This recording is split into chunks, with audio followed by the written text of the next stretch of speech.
I saw this great comment by Mark Andreessen the other day. He's the high-tech startup investor. He said, everything you read makes sense if you simply translate experts as crazy people. I really think that works though. I mean, try it on global warming, on COVID stuff, on mass immigration, on whatever. Just swap in crazy people where it reads experts. By the way, Andreessen himself actually is an expert in so many things. He was the inventor of the first graphical internet web browser called Mosaic. For those of you my age or older, you might remember that. But you see, the point he's making is that there's a difference between being a real expert at something, like a technical expertise, like designing a web browser like he did, or maybe being a carpenter who specializes in a particular kind of woodworking. Those are experts. And the way the phrase expert is used by the media and by politicians is a raw appeal to authority, not an appeal to actual expertise. As in, listen to this person in the white lab coat with the clipboard because you should obey this person and you should distrust your own instincts because they're an expert and you're not. An expert about things in which there are no real experts. It's all a matter of political opinions. Anyways, I thought about that line by Mark Andreessen because of this story by the government journalist at Trudeau's CBC state broadcaster over the weekend. Experts say Sask RM's vote against climate change policies not rooted in fact. You see my point? What possible experts could there be about such a question? Climate change policies? That's another word for politics. There's no expert opinion about politics. We each get our own opinion about politics. We're each experts about our own lives, but the CBC doesn't like that. They like to tell you what to think. No one would listen to them if they said, we think you're wrong. So they fake it and say, we found some experts who think you're wrong. But check out this guy who they call an expert in their story. Let me read a bit, okay?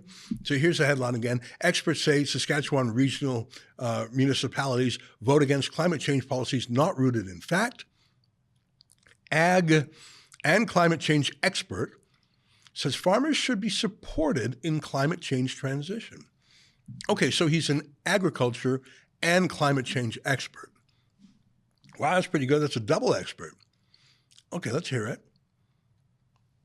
Representatives of Saskatchewan's rural municipalities, sorry, I called them regional municipalities, rural municipalities, voted overwhelmingly at a recent convention in favor of a resolution saying carbon dioxide isn't a pollutant and calling on the province to step away from climate change initiatives.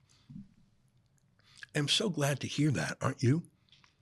I mean, carbon dioxide or CO2, it's naturally occurring. All life on Earth would die without it. We exhale it, as do all mammals. Plants use it for photosynthesis. Sunlight plus water plus CO2 equals energy for plants, which is how everything green grows. Imagine the insanity of declaring that carbon, a basic element in the periodic table of the elements, is somehow dangerous. I'm so glad to hear these local politicians are showing more backbone than 99% of politicians, even conservative politicians, who go along with the claim that carbon is somehow pollution. Anyways, back to the CBC story. Some experts who study agriculture and climate change say the resolution isn't rooted in fact and missed out on why farmers should want to address climate change. Okay, can I clarify? Is this expert an expert in climate change and agriculture, which is what they said? Or is he an expert in why farmers are thinking the wrong thoughts and should support Justin Trudeau? So they're two different things, aren't they? Okay, back to the story. The resolution on CO2 made at the annual meeting of the Saskatchewan Association of Rural Municipalities, SARM for short, in mid-March, says, quote, policies that vilify CO2 are illogical and unpredictable and will undoubtedly create an uncertain amount of negative impact for our existing crop production systems and economy. Be it resolved that SARM will ensure that any policies that unduly target naturally occurring CO2 will be deemed as illogical and dangerous. We move that Saskatchewan remove itself from any national or international agreements that reference net zero. Oh, I love these guys. Now, first of all, that's obviously true.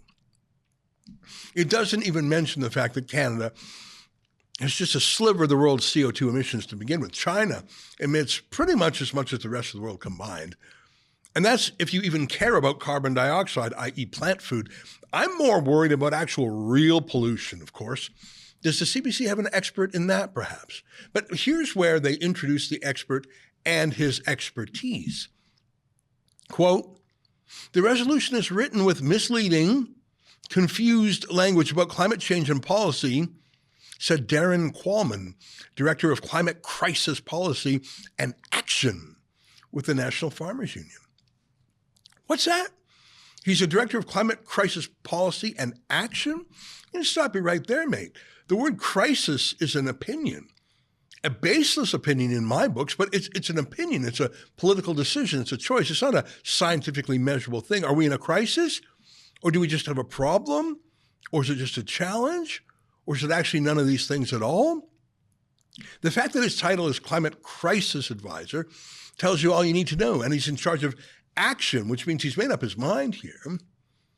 You know what you need to know about this guy. Well, actually, you don't know all you need to know. He's with the Socialist National Farmers Union. Of course, farmers don't really have unions. That's mainly a city thing. It's a socialist thing. It's a government thing, as in the National Farmers Union are literally paid by Trudeau. I don't know if you know this, but there's this government website that's searchable for the grants they give out. You can search by recipient name. So here's the result for the National Farmers Union. Just type it right in. You can do it yourself. Go to open.canada.ca. There's 17 results for the National Farmers Union. Now, the first hit is for the National Farmers Union in Mozambique. That's in Africa. Bizarrely, Trudeau gave them $17.5 million tax dollars. Why are Canadian taxpayers giving $17.5 million to farmers in Mozambique? But the next hit is for That's My Farmer, Stories from Sustainable Farms Across Canada from the National Farmers Union. So Trudeau is paying for global warming stories from farmers, paying for propaganda.